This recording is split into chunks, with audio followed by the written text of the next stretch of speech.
You may think ticks are a problem deep in the woods, but this summer, one of the most dangerous places could be steps from your back door. Every year, an estimated 31 million Americans are bitten, but ticks are not spread evenly across your yard. They gather around 5 specific zones, and the first is where most homeowners stop paying attention. Look carefully at this yard. Where would you expect to pick up a tick? In the lawn? Under a chair? Beside the doghouse? Or where grass meets trees? Most people point to tall grass. That is not completely wrong, but the pattern is more specific. Ticks are common in grassy, brushy, or wooded places, and many people encounter them near home. Risk rises where people, pets, wildlife, and vegetation meet. To understand these zones, you first need to know one thing ticks cannot do. Ticks cannot fly or jump. Many species use a behavior called questing. They climb onto grass or low vegetation and wait. When a person, dog, or animal brushes past, the tick grabs on. You may never feel it.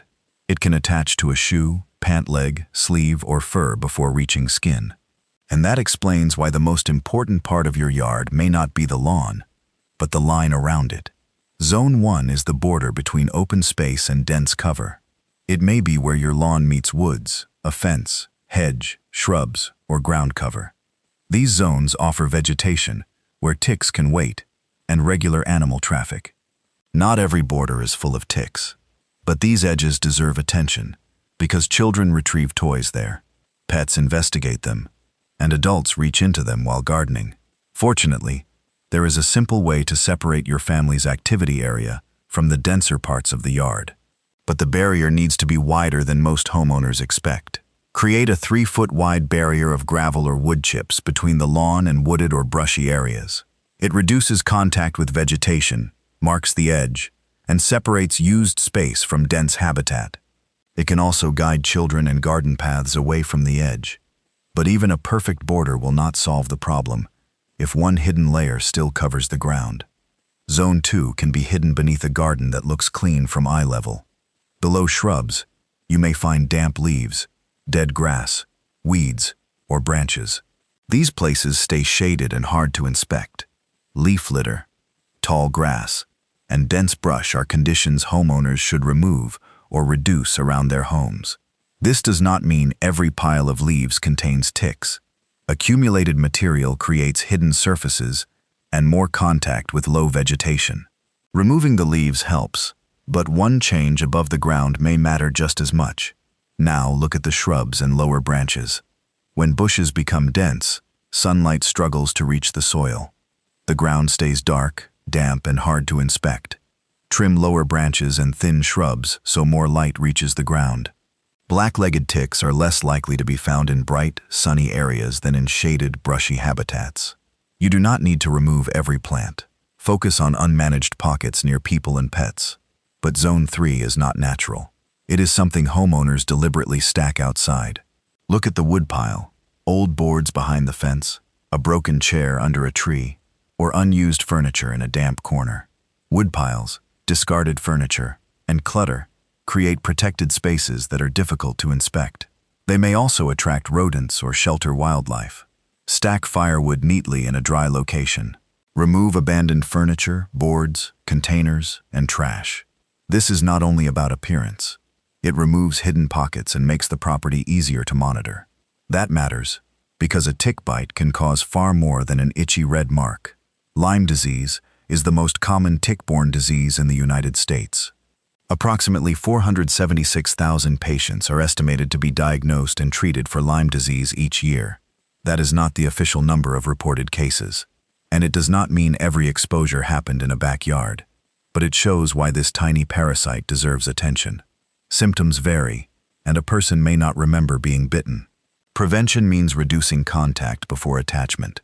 But one emerging condition can change what a person can eat, and many Americans still do not know it exists. A tick bite can sometimes be followed by alpha-gal syndrome. It is a potentially life-threatening allergy associated with red meat and other mammal-derived products. Not every tick bite causes it. In the United States, the Lone Star tick is most often associated with it. The lesson is not to panic, but to prevent contact. And Zone 4 may be exactly where children spend the most time. The danger is not the swing set itself. It is its location. A play structure beside tall grass, shrubs, trees, or woods makes children brush against vegetation while climbing or chasing toys. The same applies to patios, decks, benches, fire pits, and dining areas. Play and relaxation areas should be positioned away from tall grass or dense shrubs. When possible, move activity zones toward the sunny, open yard. But Zone 5 is different. Unlike the others, it can move and carry ticks straight into your home. Dogs and cats can encounter ticks outdoors. A pet may brush against vegetation, investigate a woodpile, or follow a fence line.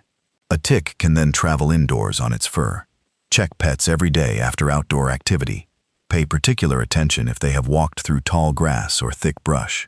On dogs, inspect around the ears, under the collar, beneath the front legs, between the toes, and around the tail. Ask a veterinarian about appropriate prevention. Even a short trip through a brushy edge can lead to contact. Spraying the entire yard may sound like the obvious solution, but relying on spraying alone can leave the real causes untouched. Outdoor pesticides can reduce ticks in treated areas, but spraying alone cannot remove every route of exposure or replace yard management. A shaded, cluttered yard remains hard to inspect. Pets may bring ticks from elsewhere, and people can encounter them nearby. Use every pesticide according to its label. More is not automatically better. A stronger approach combines environmental changes, regular checks, personal protection, and selected controls. So what should you do? Here is the 5-step reset, in the order that matters. Start where people and pets spend the most time. First, clear leaf litter from lawn edges, beneath shrubs, and around paths.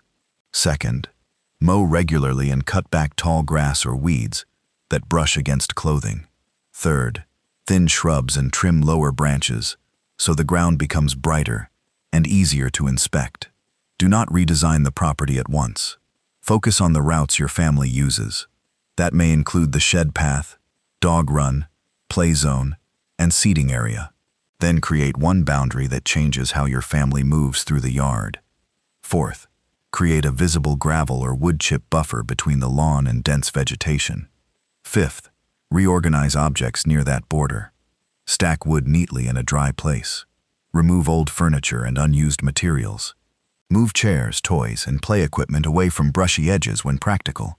These changes work together. The buffer reduces contact.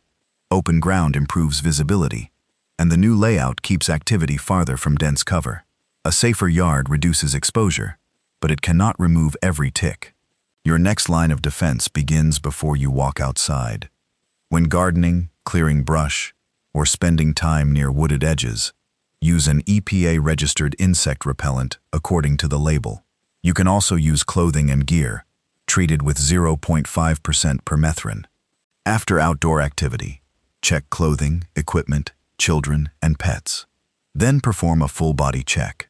Check the scalp, behind the knees, around the waist, under the arms, and around the ears. And if you find one attached, what you do next matters more than any home remedy. Remove an attached tick as soon as possible. Use clean, fine-tipped tweezers. Grasp it close to the skin, then pull upward with steady, even pressure. Do not twist, jerk, squeeze, or crush it. After removal, clean the bite area and your hands. Do not use petroleum jelly, nail polish, or heat. These methods delay removal. Removing it is not always the end. One final warning sign tells you when the bite needs medical attention. If you develop a rash or fever within days to weeks after a tick bite, contact a healthcare professional. You should also seek advice after spending time in a tick-prone area if symptoms appear. Explain when and where exposure may have happened. Remember the 5 zones. They include lawn borders, leaf litter, wood piles, play areas near the edge, and pets returning indoors. A tick-safe yard is not sterile. Its hidden edges are visible. High-risk zones are managed, and every person and pet is checked before coming inside. Which zones do you have? Tell us in the comments. And share this video with someone who thinks ticks only live deep in the woods.